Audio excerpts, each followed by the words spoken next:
नमस्कार, आदाब, सत श्री अकाल और अस्सलाम वालेकुम। मैं हूं मोहम्मद अहमद काज़मी, लेकर आया हूं आपका पसंदीदा कार्यक्रम ग्लोबल न्यूज़। आज बहुत ही बड़ी ख़बर है और बहुत अच्छी ख़बर है। इस खबर से ईरान और सऊदी अरब के बीच हालात बेहतर होने के इशारे मिल रहे हैं।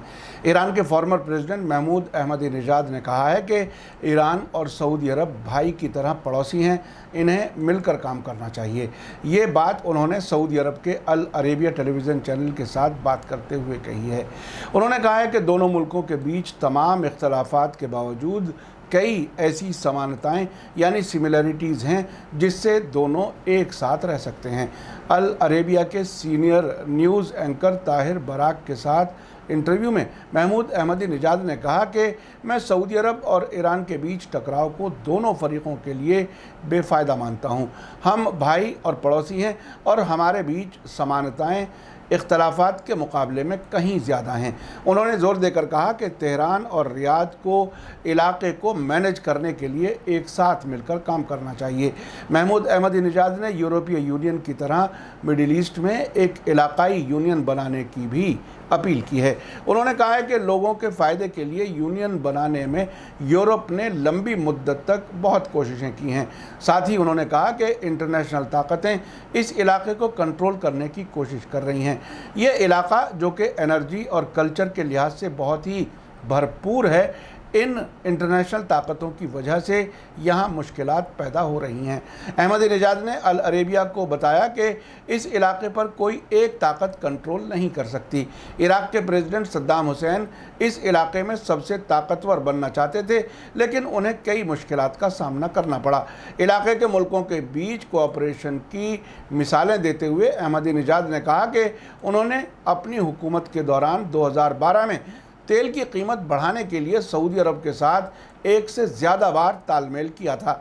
उन्होंने कहा कि उस वक्त रियाद और तेहरान के बीच ताल्लुकात में ख़तरे के तौर पर कोई नहीं था। उन्होंने कहा कि ईरान और सऊदी अरब के बीच कोऑपरेशन का दायरा हमेशा खाड़ी के समंदर में सिक्योरिटी को कंट्रोल करने और यमन, अफ़गानिस्तान और सीरिया जैसे मामलात को हल करने के लिए बढ़ाया जा सकता है। इन सभी मामलात को आपसी समझ और कोऑपरेशन के ज़रिए ही हल किया जा सकता है। अल अरेबिया अखबार की वेबसाइट के मुताबिक पिछली गर्मियों में अहमदीनेजाद ने सऊदी अरब के क्राउन प्रिंस मोहम्मद बिन सलमान को एक ज़ाती ख़त लिखा था, जिसमें यमन जंग के मामले में एक साथ मिलकर काम करने की पेशकश की थी। न्यूयॉर्क टाइम्स के मुताबिक इस ख़त के ज़रिए अहमदीनेजाद ने यमन में जंगबंदी के लिए तालमेल करने की पेशकश की थी।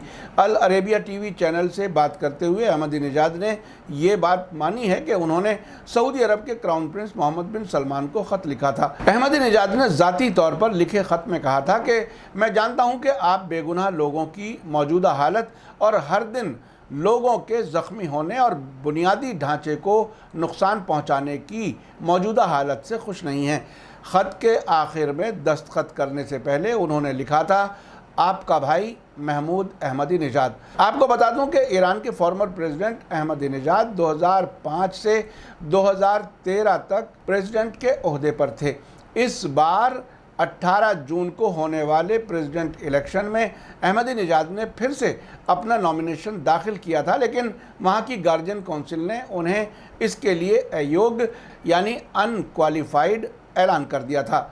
आखिर में आप बताइए कि अगर ईरान और सऊदी अरब के बीच ताल्लुकात वाकई बेहतर हो जाएं तो इसका क्या नतीजा होगा?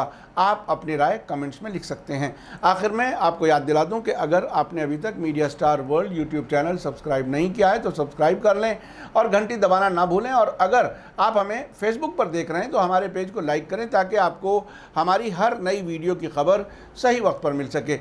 इसी के साथ मुझे दीजिए इजाज़त। आपको ग्लोबल न्यूज़ का ये एपिसोड कैसा लगा कमेंट्स में ज़रूर लिखें। थैंक यू, धन्यवाद, शुक्रिया। जय भारत, जय हिंद।